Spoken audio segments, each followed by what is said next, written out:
राजनीतिक विज्ञान का जनक किसे माना जाता है? अरस्तु को। पश्चिमी जगत में राजनीतिक विज्ञान किससे प्रारंभ माना जाता है? तो अरस्तु से। राजनीतिक विज्ञान को एक स्वतंत्र विज्ञान का पद प्रदान करने का कार्य किसने किया था? तो अरस्तु के द्वारा किया गया था। अरस्तु के निम्नलिखित कारणों के आधार पर राजनीतिक विज्ञान का जनक कहा जाता था। वे कौन कौन से हैं? पहला है विषय के प्रति वैज्ञानिक दृष्टिकोण। इसके आधार में कहा गया कि पॉलिटिक्स की रचना के पूर्व अरस्तु ने 158 देशों के संविधानों का अध्ययन किया था। उसका अध्ययन स्वयं द्वारा संग्रहित तथ्यों पर आधारित होने के कारण उसे प्रथम वैज्ञानिक विचारक कहा जाता है। दूसरा, राजनीतिक विज्ञान को स्वतंत्र विज्ञान का रूप प्रदान करना। अरस्तु ने राजनीति और नीति को एक दूसरे से पृथक करके राजनीति को एक स्वतंत्र विज्ञान की स्थिति प्रदान की थी। इस दृष्टि में डनिंग कहता है कि राजनीतिक सिद्धांतों के इतिहास में अरस्तु का सर्वप्रमुख महत्व इस तथ्य में है कि उसने राजनीति को एक स्वतंत्र विज्ञान का स्वरूप प्रदान किया है। अरस्तु राजनीतिक विज्ञान को सर्वोच्च विज्ञान की स्थिति प्रदान करता है।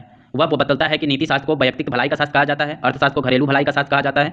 उसी तरह जो राजनीतिक शास्त्र है वह समस्त मानव समाज के कल्याण का प्रतिपादन करने वाला शास्त्र है या सर्वोच्च विज्ञान है। तीसरा पॉइंट है यथार्थवादी विचारक के रूप में। अरस्तु प्रथम विचारक था जिसने राजनीति पर यथार्थवादी और व्यवहारिक दृष्टिकोण से विचार किया था। अरस्तु मध्यम वर्ग का प्रतिपादक माना जाता है। कैटलिन अपने शब्दों में कहता है कि कन्फ्यूशियस के बाद अरस्तु सामान्य ज्ञान और मध्यम मार्ग का सबसे बड़ा प्रतिपादक था।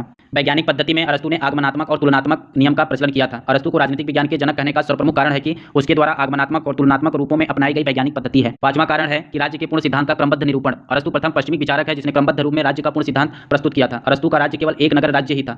अरस्तु कहता है कि व्यक्ति एक राजनीतिक प्राणी है। छठा पॉइंट है सरकार के अंगों का निरूपण। अरस्तु ने सरकार के 3 अंगों का निरूपण बताया है। पहला नीति निर्धारक, दूसरा प्रशासकीय और तीसरा न्यायिक। यानी सरकार के 3 अंगों का निरूपण करता है, नीति निर्धारक का, प्रशासकीय का और न्यायिक का, जिसको कहते हैं। अगला है कि अरस्तु ने कानून की सर्वोच्चता का प्रतिपादन किया है। कानून की सर्वोच्चता तथा संवैधानिक शासन की वांछनीयता में उनका विश्वास और उसकी धारणा है, जिसके आधार पर अरस्तु को संविधानवाद का जनक कहा जाता है। अरस्तु के कानून की सर्वोच्चता के विषय में जो विचार व्यक्त किया था उसके इस विचार को आगे चल के किसने अपनाया था? तो बोंदा, ग्रेशियस, बेंथम, हॉब्स, ऑस्टिन और लास्की ने इसको अपनाकर वैधानिक संप्रभुता की व्याख्या की थी। संप्रभुता के बारे में आधुनिक राजनीति अरस्तु का बहुत अधिक ऋणी है। 8वां पॉइंट क्या कहता है कि राजनीतिक संस्थाओं को आर्थिक आधार प्रदान करना। अरस्तु राजनीतिक संस्थाओं को आर्थिक आधार प्रदान करने वाला प्रथम विचारक था। अरस्तु ने मूलभूत तथ्यों को प्रतिपादित किया कि संपत्ति का लक्ष्य और वितरण शासन व्यवस्था के रूप में निश्चित करने के कारण निर्णयकारी तत्व होता है। अरस्तु ने एक बात सिद्ध किया कि राज्य में जब तक एक सुदृढ़ एवं विशाल मध्यम वर्ग नहीं बन जाता तब तक राज्य आत्मनिर्भर नहीं हो सकता है। यही सब विचारों के चलते अरस्तु को राजनीतिक विज्ञान जनक कहने में कोई अतिशयोक्ति नहीं होगी।